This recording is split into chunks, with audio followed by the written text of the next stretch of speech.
Before we get into this week's episode, I want to make a plug for Art Market Minute.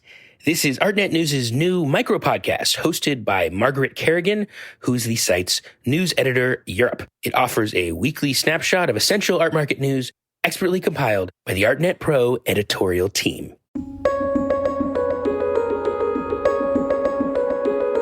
This call and your telephone number will be monitored and recorded.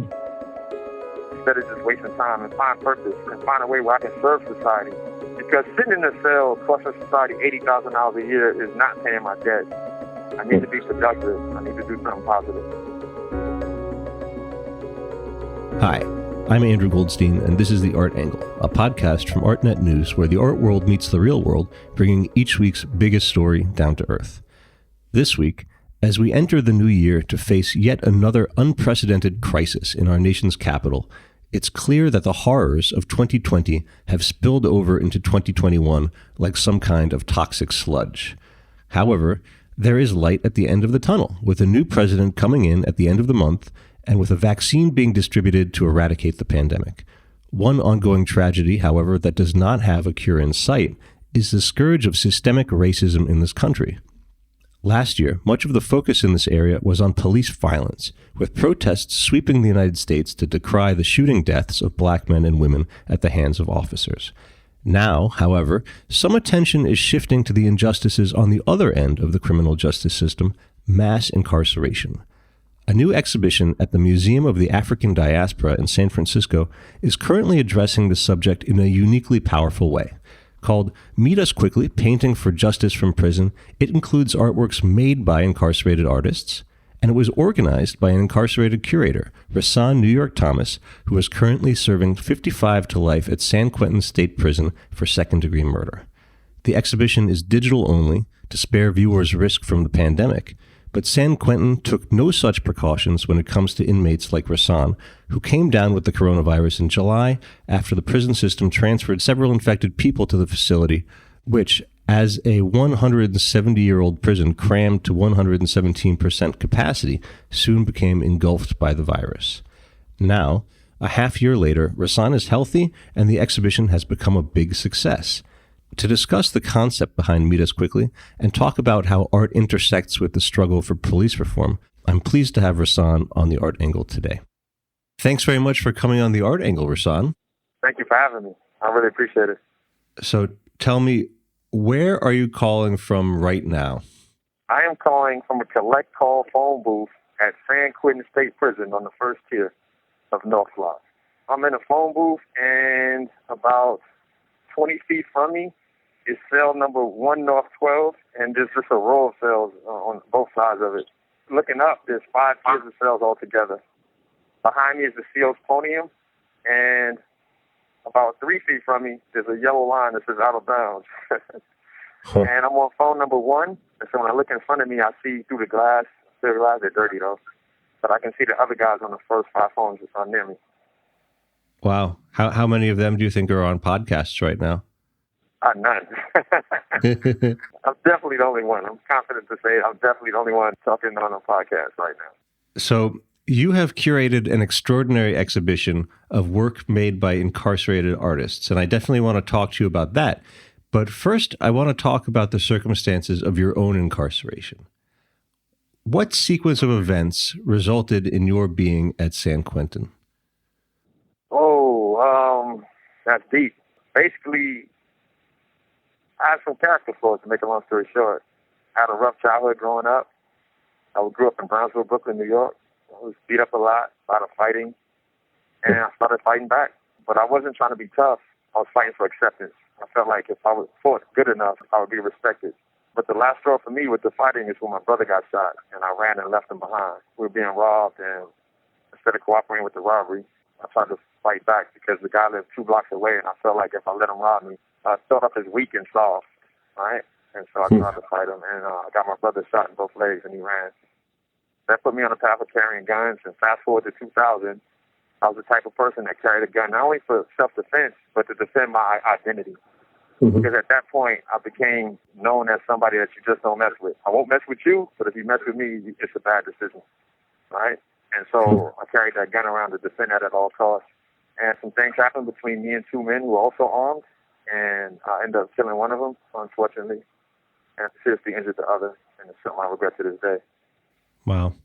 So you've now served nearly 20 years of your sentence, and during your time in prison, you've accomplished some truly remarkable things. Just to name a few of them, you are currently the co-host of the Pulitzer Prize-nominated podcast Ear Hustle. You're producing a short film for the Marshall Project, an organization you also write for. I believe you're about to complete your college education, and you've also curated this virtual art exhibition. So were you always such a Renaissance man? No. On the streets, I didn't know what my talent, my purpose was. I was lost. I couldn't figure it out, right? I had jobs, but I never had a career. And those jobs, they didn't pay enough, man. 2 jobs, 2 kids. I just was floating and lost. And so it's crazy that I had to come to prison and that it took so much pain in order for me to find myself. There's something Chadwick Boseman said about the struggle prepares you for your purpose. And it really struck me. And so now I embrace my struggle. I look for a way to make something good out of it, because I feel like if I'm being good and God is good, then this is not bad. This just looks bad. It's going to work out for a higher purpose. And I'm driven by remorse, and I'm driven by purpose to just accomplish as much as I can. You clearly are very ambitious, and you do a lot of things that are remarkable. I mean, you've completed, I think, the first full marathon that was run in San Quentin, which is amazing. Is that true? No, not the first marathon. I have completed a marathon in San Quentin, and I have the record for the slowest time ever. Slowest time. Many people definitely have completed a marathon before me, especially that day. So you obviously keep pretty busy, and a lot of people who don't have personal experience with incarceration, we may not really understand exactly what prison life is like. You know, you see in movies and TV, you know that there are the cells, there's the yard, the cafeteria. What is it actually like? What is your typical day of your life in prison like? Hey, so everybody knows that at times in certain prisons that are like maximum securities or prisons that are just wild, there's violence. But what people don't know is most of prison is just boring. A lot of chess games, a lot of pinochle, a lot of working out, a lot of wishing we had Netflix or anything cable so you can get a decent basketball game. It's a lot of waste of time. And you feel like, damn, my life is going to waste. I took a life, that was a waste, and it's just all this waste on top of waste. And that's one of the things that drive me to make purpose out of this thing and see it as an opportunity to better myself, to read. Like, this is the perfect time to read because there's nothing good on TV tonight, right? So I'll be reading till 11 o'clock. It's just an opportunity to get into yoga and just find myself and just do different things instead of just wasting time, and find purpose and find a way where I can serve society. Because sitting in a cell costing society $80,000 a year is not paying my debt. I need to be productive. I need to do something positive. So that brings us to your current exhibition, which is definitely productive. It's called Meet Us Quickly, Painting for Justice from Prison, and it features 21 artworks by 12 incarcerated artists. How did this exhibition come about? Proximity. It came about through proximity. So one time I was listening to Brian Stevens. He came here, and on behalf of Patton College, he came here and did his thing. He did his speech, his spill. And he was amazing. And one of the things I took from it is that if you want to solve a problem, you have to be proximate to it. And so it just hit me. And I just started realizing that we have to get people to see us as people and see a value in us, to want to come in here and work with us or go through the trouble it takes to, like, write and deal with collect calls and all this stuff, right? And so how can we give people value? How can I do something for you that gives you value? What can I write? What can I do? What can I say? What can we accomplish together? And so in that vein, I was working with Taina from Initiate Justice, Taina Vargas Edmonds. We were working on trying to get people incarcerated and basically systematized the right to vote. And she's also part of a thing called Essie's Group, and so is Joseph Prada from Flyway Productions. And she wanted to do something with Black and Jewish people uniting to fight against mass incarceration. And she put a call out for somebody's system impacted, and because of the web of connections, it hit Prison Renaissance's ears, and I ended up getting a letter in the mail with this fancy logo on it with somebody dancing in the air, and it's from Joe Crowder. And she introduced herself in this letter and told me about what she was trying to do. And one of the partners was Moab, the Museum of African Diaspora, and Counterpost. And so I was really excited, just really excited. Somebody wanted to, like, go through the trouble to include me in something so major and something so meaningful. How did you choose the artists in the show, and how did you choose the artworks? I'm not a professional curator. This is my first time curating anything. So I just went with my eye, like what spoke to me. And I've long been a fan of several artists here at San Quentin, like Antoine Williams and LeMavis and Bruce Fowler and O. Smith. I've long been a fan of these guys. These guys are amazing, and their work speaks to me. It just talks to me. And knowing them and knowing like LeMavis taught himself how to paint or learned how to paint here at San Quentin. Never did it before in his life. And he's reading all these books on impressionism and all this stuff, and he's applying it to his paintings, and he created a style called fusion, which uses multiple different styles in one painting, 4 or 5 at times, different styles, different techniques. These guys are amazing. And I just went by my eye, like what speaks to me. I love Bruce Fowler's picture of Roof, but before Roof, he did this painting of the sun that was a sun caged up for CBS Morning Show when Ear Hustle was on there. And I've been a fan of Roof ever since. And Banks, I work with Banks. His art stays on the wall. It's amazing. So basically, I just chose what I thought was beautiful, and I hope the world agrees.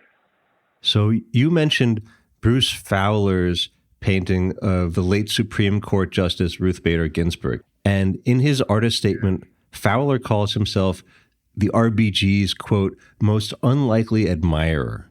What is the story behind this painting? Oh, that's a deep question. That would be a question best asked to Bruce, but just what little I can add to that is that, I mean, that's a Supreme Court judge, right? And we're incarcerated, and judges and courtrooms and DAs are just usually not things you're a fan of, especially when you first get incarcerated and you're like, man, even if I did it, that's a lot of time, judge, right? And so I think that's one of the reasons why he calls himself an unlikely admirer. I think there's other reasons, but I'd rather leave that to Bruce to talk about. But it's one of my favorite paintings in the exhibit. Definitely an admirer of RBG as well. And you mentioned Antoine Williams, who is also the co-creator and sound designer for Ear Hustle. I'm just going to say he's one of the most talented people I know. When it comes to art, he's a true Renaissance man because he does everything from clothes to designing to filming to directing to drawing to creating music to singing to cutting hair to fashion. This guy's it, man. It's interesting that along with Erlone Woods, the podcast's third co-founder, is Nigel Poor, who is a Bay Area artist. I wonder, is it possible that Ear Hustle itself is an art project of sorts? I definitely feel like Nigel brings a very creative aspect to it as well as things. I mean, we all do, but like she definitely has an artistic mind, being a photographer. Seeing a story from an artist's point of view is definitely a part of every story. It definitely is the lens we look out of. I would agree. And also, I think that the stories do come out like a work of art. I never thought of it like, so this question like kind of surprised me. But I'm realizing now that like the way we put the stories together, it is a work of art because we take something that people think of as ugly and horrible or disregard at all and don't think about at all, and we put it in people's consciousness. You know what I mean? As something beautiful, as something humane. So I think that is a work of art. It's really interesting to see the artworks in your exhibition because there's a whole range of styles, a whole range of mediums, and it makes me wonder, what are the resources that are available for making art in prison? Are there any restrictions when it comes to materials or subject matter? Definitely. Certain subject matter wouldn't be allowed. It wouldn't get past the squad, like when you're trying to mail it out. So like something obscene, something that was provocative, not too much. Other than that, you pretty much have freedom of speech. As far as materials, you can order from catalogs. They have great array of stuff you can order and buy and have in your cell and do stuff with. Also, these guys have an art place called Arts and Correction Room, a space here, where William James is nice enough to provide art supplies for these guys. So they definitely have access to a lot of stuff available. Are there any materials that you're not allowed to have access to? There are some things you can't have in your cell. Now, like if you want to use like an X-Acto knife, right? You have to check it out on correction, use it right then and there. So certain tools you definitely cannot have in your cell, but they're available to you by giving the person in charge your ID, and they'll loan you to you temporarily while you're in that room, while you're being supervised.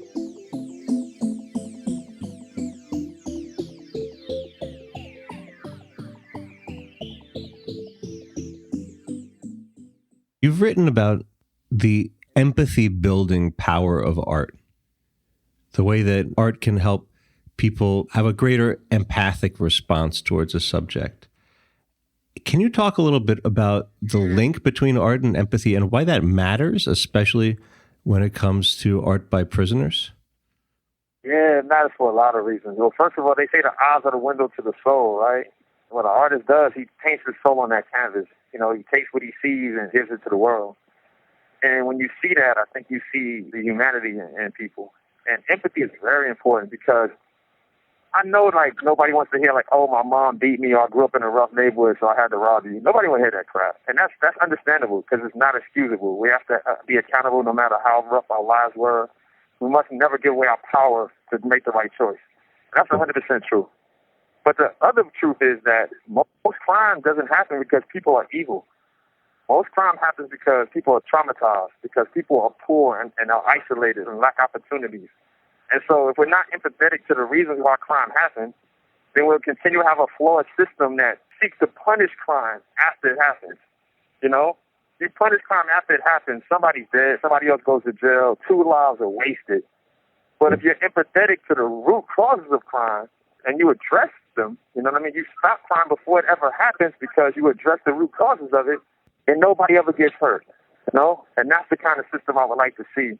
And so having empathy, you get to hear somebody's struggles. And it's not an excuse. We're not looking for you like, oh, what was you, poor baby? You get a... No. It's like, this is a reason why this happened, and if we deal with this reason, it won't happen no more in the next generation. I'm literally in a prison with, like, at some point, there's like 1,200 lifers running around, pretty much free all day long, right? They got free movement when it's normal program, and it's one of the safest places I've ever been because guys take those programs and they deal with their trauma, and they make social connections, and they get their vocational groups on, their education going on, and they go home changed men, and they don't come back. All my friends are doing amazing things out there, and it's like 100 of them out there now, and none of them are coming back, right?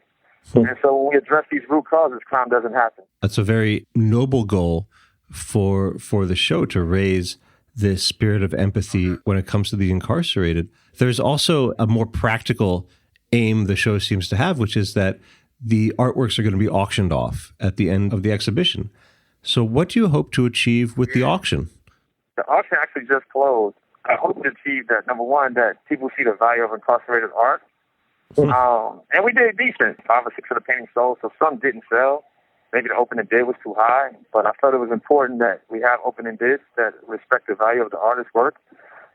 I've seen artwork on TV that sold for like $30,000 and $20,000, and I felt like our artists are just as good, and the stigma of prison shouldn't be judged by that or belittled or undervalued because of that.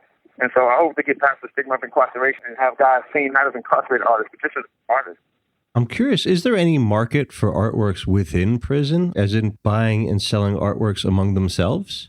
Definitely. I just saw a beautiful painting where a guy took a picture of a couple, and he took this couple and reimagined them and put them in like African royalty garb. It looks amazing. I'd like to see guys that come home to fully develop art careers ready to take the ground running, you know? So here's a little bit of a kind of a philosophical question, because as we all know, people in prison are there for a wide range of reasons. You know, some serving mandatory sentences that are unduly harsh, some are actually innocent, and then on the extreme opposite end, there are some who are serving time for committing truly heinous crimes. You know, if you look at the serial killers Charles Manson or John Wayne Gacy, they actually made thousands of artworks in prison. I think Charles Manson was even in San Quentin. And there is an enthusiastic market on the outside for them. I think a painting by Gacy once sold for $175,000. What do you make of this phenomenon that the more kind of reprehensible or infamous an artist in prison is, the more demand there seems to be for their work in some ways? Yeah, I don't understand it. But that's the world we live in where, you know, you can get millions of dollars for being in a movie, but $30,000 a year for being a teacher. That's just the world we live in. But I definitely would like to figure out, like, how we can get our artists valued on that level as well. I would like to even go as far to say I think the guys I know that are ready to return as productive citizens are probably more deserving. I mean, that raises the question, do you think that art by anyone, no matter who they are or what they've done, is something to be celebrated? That's a tough question. I think that I would ultimately say yeah, though. I would ultimately say yeah, because we don't know. Like, I sat down with Ear Hustle and did an interview with someone who molested children, And when you hear how they got to that path, you think of it differently. Like, yo, that's not cool. I'm not going to let you hurt my kids, but damn, I can't judge you, because if that happened to me, who would I be? And so I don't know anybody's backstory. And so we're just judging by the worst thing they've ever done. But I do know a lot of people have done bad things, and now they're very good people. And it's just a matter of dealing with the issues, right? And so it's just really hard to judge or make a blanket statement. Mm-hmm. But I think that you separate the art from the act. The art itself is something different, and that's how I look at it. You know, I think a lot of top curators would absolutely agree with you. You're speaking like a true curator. Oh, thank you. Thank you. This year's protests over police violence have galvanized public attention on the front end of the legal system, but the condition of the incarcerated and the forces that shape their sentences is still not something that is front and center in the public imagination, perhaps in part because smartphone footage of police killings are uniquely capable of grabbing your attention. However, the statistics around America's prisons are absolutely shocking. The United States has 2.3 million people in penal facilities, the largest number in the world. Black people constitute 33% of the prison population, despite only being 12% of the overall population. And according to Michelle Alexander's book, The New Jim Crow, 1 out of 3 black men should expect to be incarcerated within their lifetimes. So what do you think people need to know about the carceral state in America today? Yeah, I think that what people don't understand is that our policing problem is tied to our incarceration problem. They're married, right? A lot of times we see people marching against police shootings of unarmed black men, but there's no uproar when black people shoot black people, which is a worse issue, which would have higher rates, right? But they're the same issue. For instance, growing up in my neighborhood, I never felt like the police cared. Like they were never going to protect me. And so I felt like I got to protect myself. And going to the cops would make me a snitch for nothing, because they're not going to do nothing. And now I'm going to be labeled a snitch, which is going to put me in more danger. And that's the kind of atmosphere and police system I grew up under. But it's deeper than that. Right now, we're marching for reforms, and we're after police officers. And that's just the wrong attitude to me. A police officer who goes to work with honest intentions to do a good job of protecting society shouldn't end up with manslaughter charges because they're not trained to deal with a certain situation. And so the problem is not individual police, but I'm talking about the average cop who might just be scary or might have some racial bias or unconscious of it, which is human. That's human things, all right? We don't like it. It's not cool, but it's human. The problem is we need to rethink policing. Like I was saying earlier, policing is about punishing crime with violence and creates more cycle of violence. Like putting somebody in prison is isolation, is poverty, is potential being a victim of violence, which are root causes of crime. And so if we thought about like the problems with policing and stop going after police, we could fix this system and create something new that stops the root causes of crime and eliminates the need for prisons. And I think that a lot of prison time is unnecessary. I've seen people rehabilitate in years, like 5, 10, 15 years. You can change a whole person's mind state. You don't need to have people in here 30, 40, 50 years. And we're paying for that. We're paying $80,000 a year in California for that. And at a time when money should be going to COVID, we need to stop going after individual police and go after the whole system of policing. You mentioned a little bit earlier an organization called Prison Renaissance that you founded. What is Prison Renaissance? Prison Renaissance is the organization that me and Emil DeWeaver started on the yard along with Carlos Meza. And it's about finding a way to connect incarcerated people, incarcerated artists in particular, to society and communities that need us. So we take part in conversations when dealing with mass incarceration or social justice issues or things that we're experts on, so we can add value to the world, and so we can break down these barriers between incarceration and being free.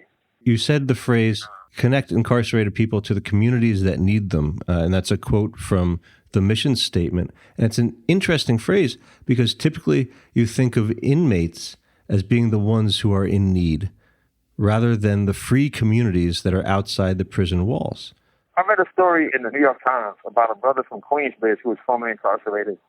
And 2 guys from Queensbridge were going 10 paces. 10 paces means they were backing away from each other. They both had guns. And like Wild Wild West, they were going to shoot each other, all right? And this guy got between them and stopped it and broke it up, got them both to leave, and then mediated with one guy and mediated with the other guy and brought them together and squashed this beef. I believe without anybody going to prison and nobody getting shot, right? And they said that Queensbridge went a year without any shootings, and it's the biggest housing project in New York City. Only a guy who's been there, who has street credibility, who changed his life, would do that and could do that. right? They're not going to listen to anybody. I'm part of a program called Squires here at San Quentin, and we talk to kids that come from some rough situations. They come in like 2 Saturdays a month, pre-pandemic, right? And they open up to us and tell us stuff they never told nobody. The emotional issues or the root causes of their bad behavior. And the reason why they do that is we tell them our stories. We tell them why we're here. And when we tell them not the glamorized story, the real story. I was hurting and I reacted like this because I went through this and that. And they hear their own story in us. And they realize that, wow, these guys understand us. And they open up, right? They don't do that for anybody else. And so we have a value to society. It's something underutilized. It's amazing how focused you are on this idea of giving back. You have a freedom fund for Rasan New York Thomas on a site called payit2.com. And right now you have nearly $2,000 for a target of $35,000 raised, which is an incredible start as of tonight.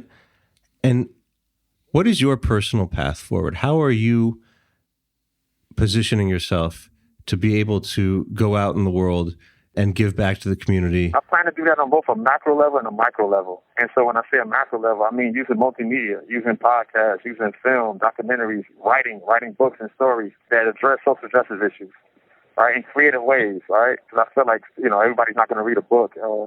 Film gets around as a more powerful medium. And I want to continue counseling. I want to continue to counsel the youth, man, directly, so I can stay connected to them and understand the nuances of the latest, whatever they're going through. I think that's important. So those are the 2 ways I plan on doing that. And then I'm going to still do social justice stuff on the side, like direct advocacy, looking to get laws changed, sitting down with politicians, doing whatever I can. Because in my neighborhood, 7 out of 10 people went to jail, right? 7 out of 10. So the odds weren't really pretty good. But I'm exceptional, right? So you can't apply exceptionalism to me because I'm one of the guys that should have made it in the first place. And instead, I became part of the problem. And so I got to make up for that. And I know my case there's some issues with it, right, legally, but at the same time, I still lived that life. I was still part of the problem. And there's no ifs, ands, or buts about that. And I have to take full accountability for that and do everything I can to fix it. I'm going to be doing something good to the day I die. Do you think that there are more art exhibitions in your future? Definitely. Actually, the pandemic shut down the best part. Joe from Flyway Productions had a bunch of her dancers ready to fly through the air in front of Moab at opening day and move on to counterpost, and that aspect got shut down. And so now the vaccine's here. Maybe in the summer, we'll be able to get that part going. And the auction's closed, so whatever is not sold will definitely be at that show. And we'll probably mix that with a couple of new ones and have another auction. I'm curious about something, which is that with your exhibition, you've chosen to use art as a means of raising awareness about the lives of the incarcerated. And yet the world's top art institutions are actually kind of ambivalent when it comes to incarceration. A perfect example is that just now, MoMA PS1 Museum in Queens has a show called Marking Time, Art in the Age of Mass Incarceration, while at the same time, one of MoMA's trustees, Larry Fink, is personally financially invested in private prison companies. And this is something that has actually, generated a lot of protests. There have been a lot of there's been a lot of blowback against the museum because of Larry Fink. Do you think that the art world can be an honest broker when it comes to issues of mass incarceration when you have these situations where the money is coming directly connected to the prison system? Definitely have this rule about not financing my own incarceration. Learning from Curtis Wall Street Carroll about financial literacy. I'm one that likes to save my money and prepare for my own retirement. Didn't work long enough in society at Social Security. And so I'm definitely against financing my own incarceration. So I think there should be a separation between people profiting from incarceration to trying to display the humanity of incarcerated people. Sounds contradictory to me. I think it sounds contradictory to me too. It's pretty contradictory. So you mentioned this is a perfect time to be reading a book. What are you reading right now? Right now, I just finished The Wondrous World of Oscar Wilde, and I'm getting ready to read an Octavia Butler book. But the book of last month that I read, I finished reading Cass, which I freaking love. I pretty much read a book every 2 weeks, sometimes every week. Wow, Rasan, you're pretty inspirational. It's really been a pleasure talking to you. Thank you for having me. And just one last thing I want to add in. Prison Renaissance has this program called Empowerment Avenue, where we match incarcerated writers with free people. to help them edit, transcribe, and pitch their stories with major publications and get our voices into the conversation. So look out for that on Prison Renaissance website whenever it shows up. And that's what's up. I'm gone. That's great. Thank you very much for your time. This has been an absolute pleasure. Thank you, man. That's it for this week's episode of The Art Angle. If you like what you heard, you can subscribe to the show on Apple Podcasts, Spotify, or wherever else you get your podcasts. Also, take a moment to rate and review us. It will help other listeners discover what we're doing. The Art Angle is produced by Sonia Manlilly, Tim Schneider, and Caroline Goldstein. Thanks for listening, and see you next week.